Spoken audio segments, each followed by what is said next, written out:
এটিই একমাত্র ফসল যেটি হারভেস্ট করার পর জমিতেই রাখা হয় শুধুমাত্র শুকানোর জন্য, তাও সেটা অদ্ভুত নিয়মে, উল্টা করে।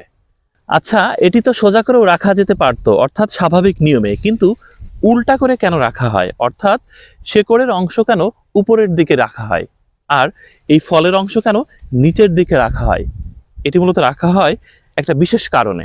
সেটা হচ্ছে, যদি সোজা করে রাখা হয় তাহলে প্রত্যেকটা সরিষার বীজ ছড়িয়ে পড়বে, ফেটে যাবে, রোদের তাপে চারপাশে ছড়িয়ে যাবে, জমিতে পড়ে যাবে। এটি কৃষক ঘর অবধি নিতে পারবে না। আর যখন উল্টা করে রাখা হয় তখন এটি আর ফাটবে না, কারণ সরিষা এমন একটি ফসল যেটা সোজা করে রাখলে স্বাভাবিক নিয়মে থাকবে, রোদের তীব্রতা পড়বে, তখনই চট করে ফেটে যাবে, পুরোটাই লস। আর উল্টা করে রাখলে রোদের তীব্রতা কম লাগবে এবং এই যে গোড়ার অংশ, অর্থাৎ এটি মোটা এবং ভিজা থাকে, এটি শুকিয়ে যাবে, যার কারণে পাতলা হয়ে যাবে, ক্যারি করতে সহজ হবে।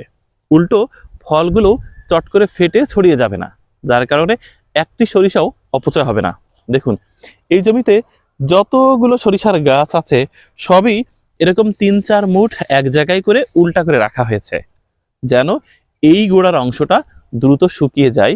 এটি শুকানোই মূল উদ্দেশ্য, পাশাপাশি ফলগুলো যেন ফেটে চারপাশে ছড়িয়ে না যায়, অপচয় না হয়, নষ্ট না হয়, এ কারণে মূলত উল্টা করে রাখা হয়।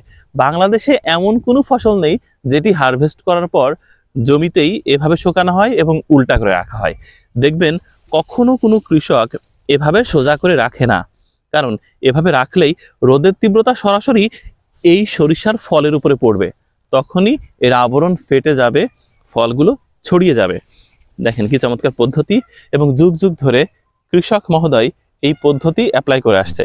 দেখেছেন, যত সরিষা গাছ তোলা হয়েছে সবই কিন্তু এই নিয়মে উল্টা করে রাখা হয়েছে। এভাবে 2 দিন রাখা হবে, তারপর যখন শুকিয়ে যাবে, পাতলা হয়ে যাবে, অনুরূপভাবে ফলগুলোও ছড়িয়ে পড়বে না, তারপর এভাবে ধরে বাড়িতে নিয়ে চলে যাবে।